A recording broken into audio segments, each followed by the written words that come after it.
ಭಾರತ ಯುವ ನಾಯಕರ ಸಂವಾದವನ್ನು ಉದ್ದೇಶಿಸಿ ಮಾತನಾಡಿದ ಪ್ರಧಾನಿ ನರೇಂದ್ರ ಮೋದಿ ಯುವಕರಿಗೆ ಅಭಿವೃದ್ಧಿ ಹೊಂದಿದ ಭಾರತದ ಕನಸನ್ನು ಸಾಕಾರಗೊಳಿಸಲು ಮನವಿ ಮಾಡಿದರು. ಯುವಕರ ಯಶಸ್ಸು ದೇಶವನ್ನು ಉನ್ನತೀಕರಿಸುತ್ತದೆ. ಯುವಕರು ಮೊದಲು ರಾಷ್ಟ್ರದ ಪ್ರಜ್ಞೆಯನ್ನ ಹೊಂದಿರಬೇಕು. ಯುವಕರ ಶಕ್ತಿಯೇ ಭಾರತದ ಶಕ್ತಿಯಾಗುತ್ತದೆ. ಯುವಕರು ಎಂದಿಗೂ ಅಪಾಯಗಳನ್ನು ಅಥವಾ ಸವಾಲುಗಳನ್ನು ಸ್ವೀಕರಿಸಲು ಹಿಂಜರಿಯಬೇಡಿ. ಸರ್ಕಾರ ಸದಾ ನಿಮ್ಮೊಂದಿಗೆ ಇರುತ್ತದೆ ಎಂದು ಅವರು ಹೇಳಿದರು.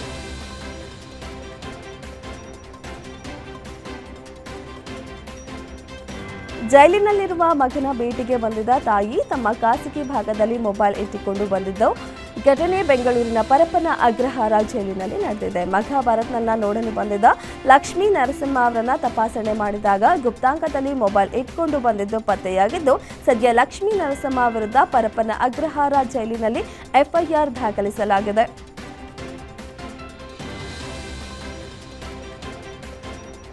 ಪ್ರಧಾನಿ ನರೇಂದ್ರ ಮೋದಿ ಮತ್ತು German chancellor Friedrich Merz April 22ರ ಪಹಲ್ಗಾಮ್ ಭಯೋತ್ಪಾದಕ ದಾಳಿ, ನವೆಂಬರ್ 10ರ ದೆಹಲಿ ಸ್ಫೋಟವನ್ನು ಖಂಡಿಸಿ ಹೇಳಿಕೆ ನೀಡಿದ್ದಾರೆ. ಅಂತಾರಾಷ್ಟ್ರೀಯ ಕಾನೂನು ಮತ್ತು ವಿಶ್ವಸಂಸ್ಥೆಯ ಚಾರ್ಟರ್ ಪ್ರಕಾರ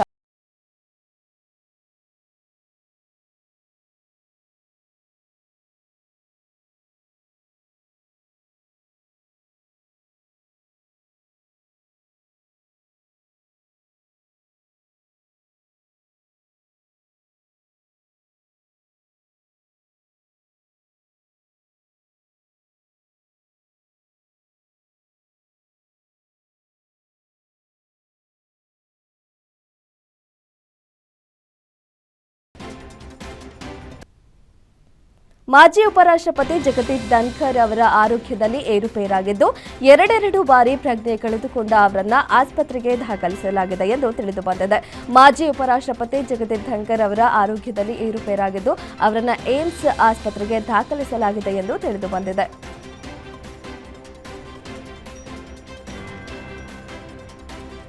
ಪಂಜಾಬ್ನ ಆಮ್ ಆದ್ಮಿ ಪಕ್ಷದ ನಾಯಕ ರಾಘವ್ ಚಡ್ಡಾ ಒಂದು ದಿನದ ಮಟ್ಟಿಗೆ ಡೆಲಿವರಿ ಬಾಯ್ ಆಗಿ ಬದಲಾಗಿದ್ದರು. ಡೆಲಿವರಿ ಬಾಯ್ಗಳು ಎದುರಿಸುತ್ತಿರುವ ತೊಂದರೆಗಳನ್ನು ಅರ್ಥ ಮಾಡಿಕೊಳ್ಳಲು ಅವರು ವೈಯಕ್ತಿಕವಾಗಿ ಜನರ ಮನೆಗಳಿಗೆ ದಿನಸಿ ಮತ್ತಿತರ ಪದಾರ್ಥಗಳನ್ನು ತಲುಪಿಸಿದರು. ಅವರು ಇದರ ವಿಡಿಯೋವನ್ನು ತಮ್ಮ ಸಾಮಾಜಿಕ ಮಾಧ್ಯಮ ಖಾತೆಯಲ್ಲಿ ಹಂಚಿಕೊಂಡಿದ್ದಾರೆ.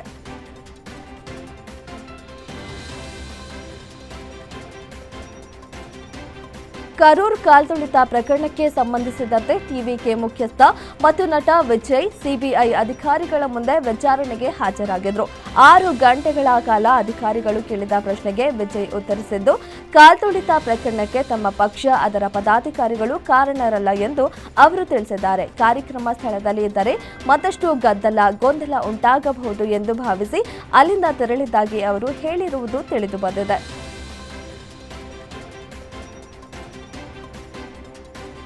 ನಟ ವಿಜಯ್ ನಟಿಸಿರುವ ತಮಿಳು ಚಿತ್ರ ಜನನಾಯಕನ್ ಸೆನ್ಸಾರ್ ವಿವಾದ ಈಗ ಸುಪ್ರೀಂ ಕೋರ್ಟ್ ಮೆಟ್ಟಿಲೇರಿದೆ. ಸಿನಿಮಾ ನಿರ್ಮಾಪಕರು ಮದ್ರಾಸ್ ಹೈಕೋರ್ಟ್ ವಿಭಾಗೀಯ ಪೀಠದ ಆದೇಶದ ವಿರುದ್ಧ ಸುಪ್ರೀಂ ಕೋರ್ಟ್ಗೆ ಅರ್ಜಿ ಸಲ್ಲಿಸಿದ್ದಾರೆ. ಸಿನಿಮಾಗೆ ಸೆನ್ಸಾರ್ ಸರ್ಟಿಫಿಕೇಟ್ ನೀಡಲು ನಿರ್ದೇಶನ ನೀಡಬೇಕೆಂದು ಮನವಿ ಮಾಡಿದ್ದಾರೆ. ನಟ ವಿಜಯ್ ಅವರ ಕೊನೆಯ ಚಿತ್ರ ಎಂದು ಹೇಳಲಾದ ಈ ಚಿತ್ರ ಟಿವಿಕೆ ಪಕ್ಷವನ್ನು ಸ್ಥಾಪಿಸುವ ಮೂಲಕ ಚುನಾವಣಾ ರಾಜಕೀಯಕ್ಕೆ ಧುಮುಕಿದ್ದಾರೆ.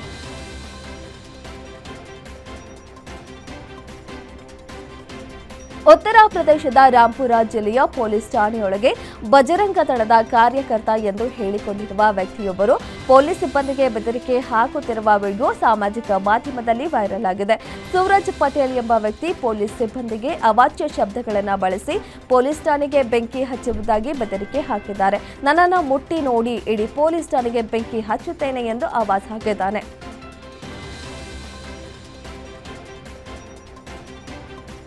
ಇಂತಹ ಸ್ಥಿತಿ ಯಾರಿಗೂ ಬೇಡ. ಇಬ್ಬರು ತಮ್ಮ ಮುದ್ದು ಮಗುವಿನ ಬರುವಿಕೆಗಾಗಿ ಕಾತರದಿಂದ ಕಾದಿದ್ದರು. ಇನ್ನೇನು ಹೆರಿಗೆ ದಿನವೂ ಬಂದೇ ಬಿಟ್ಟಿತು. ಅಲ್ಲಿ ಪತ್ನಿ ಹೆರಿಗೆ ನೋವಿನಿಂದ ಬಳಲುತ್ತಿದ್ದರೆ ಈತ ಪತಿ ಅಪಘಾತದಲ್ಲಿ ಸಾವನ್ನಪ್ಪಿದ್ದರು. ಅದಾದ ಬಳಿಕ ಸುಸೂತ್ರವಾಗಿ ಹೆರಿಗೆಯೇನೂ ಆಯಿತು. ಆದರೆ ಮಗುವನ್ನ ನೋಡಲು ತಂದೆಯೇ ಇರಲಿಲ್ಲ. ಇದು ಸೈನಿಕನ ಕುಟುಂಬದ ಮನಕಲುಕುವ ಕತೆ. ಪಿತೃತ್ವ ರಜೆ ಪಡೆದು ಊರಿಗೆ ಬಂದಿದ್ದ ಸೈನಿಕ ಪ್ರಬೋಧ ಪರಶುರಾಮ್ ಬೈಕಿನಲ್ಲಿ ತೆರಳುತ್ತಿರುವಾಗ ಪಿಕಪ್ ಟ್ರಕ್ ಡಿಕ್ಕಿ ಹೊಡೆದ ಪರಿಣಾಮ ಅವರು ಸಾವನ್ನಪ್ಪಿರುವ ಘಟನೆ ಮಹಾರಾಷ್ಟ್ರದ ಸತಾರಾದಲ್ಲಿ ನಡೆದಿದೆ.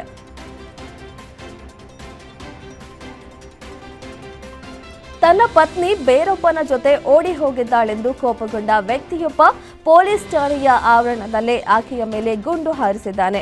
ಈ ಘಟನೆ ಉತ್ತರ ಪ್ರದೇಶದ ಹರ್ದೋಯ್ ಜಿಲ್ಲೆಯಲ್ಲಿ ಸಂಚಲನ ಮೂಡಿಸಿದೆ. ಅನೂಪ್ ಮತ್ತು ಸೋನಿ 17 ವರ್ಷಗಳ ಹಿಂದೆ ವಿವಾಹವಾಗಿದ್ರು. ಆದರೆ ಈ ತಿಂಗಳ 7ರಂದು ಸೋನಿ ತನ್ನ ಗಂಡನನ್ನ ಬಿಟ್ಟು ಸುರ್ಜಿತ್ ಎಂಬ ವ್ಯಕ್ತಿಯೊಂದಿಗೆ ಓಡಿ ಹೋಗಿದ್ಲು.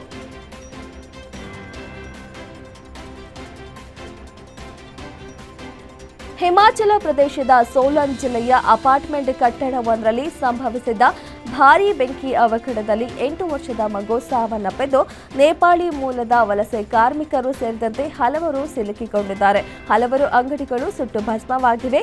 ನಿರಂತರವಾಗಿ ಸಿಲಿಂಡರ್ ಸ್ಫೋಟಗಳು ಉಂಟಾಗಿದ್ದರಿಂದ ಬೆಂಕಿ ನಂದಿಸುವುದು ಕಷ್ಟವಾಗಿದೆ.